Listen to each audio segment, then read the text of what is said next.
जय श्री कृष्ण दोस्तों। आज की कहानी का शीर्षक है सबसे कोमल कौन सी राजकुमारी। गौर देश में बर्धमान नाम का एक नगर था जिसमें गुणशेखर नाम का एक राजा राज करता था। उसके अभयचंद्र नाम का एक दीवान था।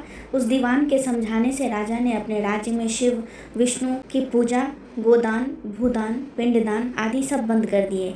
नगर में डोंडी पिटवा दी कि जो कोई ये काम करेगा उसका सब कुछ छीनकर उसे नगर से निकाल दिया जाएगा। एक दिन दीवान ने कहा, महाराज, अगर कोई किसी को दुख पहुंचाता है और उसके प्राण लेता है तो पाप से उसका जन्म मरण नहीं छूटता, वह बार बार जन्म लेता और मरता है। इसलिए मनुष्य का जन्म पाकर धर्म बढ़ाना चाहिए। आदमी को हाथी से लेकर चींटी तक सबकी रक्षा करनी चाहिए। जो लोग दूसरों के दुख को नहीं समझते और उन्हें सताते हैं, उनकी इस पृथ्वी पर उम्र घटती जाती और वे लूले, लंगड़े, कौने और बौने बनकर जन्म लेते हैं। राजा ने कहा, ठीक है। अब दीवान जैसा कहता राजा वैसा ही करता। दैवयोग से एक दिन राजा मर गया। उसकी जगह उसका बेटा धर्मराज गद्दी पर बैठा। एक दिन उसने किसी बात पर नाराज होकर दीवान को नगर से बाहर निकलवा दिया। कुछ दिन बाद एक बार वसंत ऋतु में वह इंदुलेखा, तारावली और मृगांकवती इन तीनों रानियों को लेकर बाग में गया। वहाँ जब उसने इंदुलेखा के बाल पकड़े तो उसके कान में लगा हुआ कमल उसकी जांघ पर गिर गया। कमल गिरते ही उसकी जांघ में घाव हो गया और वह बेहोश हो गई।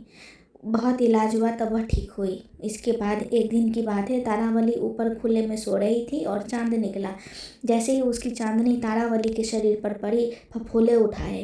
कई दिन के इलाज के बाद उसे आराम हुआ। इसके बाद एक दिन किसी के घर में धान कूटने की आवाज़ हुई, जिसको सुनते ही मृगांकवती के हाथों में छाले पड़ गए। इलाज हुआ तब जाकर ठीक हुई। इतनी कथा सुनाकर बेताल ने पूछा, महाराज बताइए, उन तीनों में से सबसे ज़्यादा कोमल कौन थी? राजा ने कहा, मृगांकवती, क्योंकि पहले दो के घाव और छाले कमल और चांदनी के छूने से हुए थे। तीसरे ने मूसल को छुआ भी नहीं और छाले पड़ गए, वही सबसे अधिक सुकुमार हुई।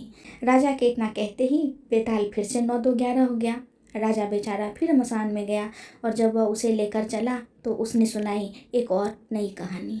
दोस्तों, आपको मेरी ये कहानी कैसी लगी मुझे ज़रूर बताएं और कमेंट में जय श्री कृष्णा लिखना ना भूलें।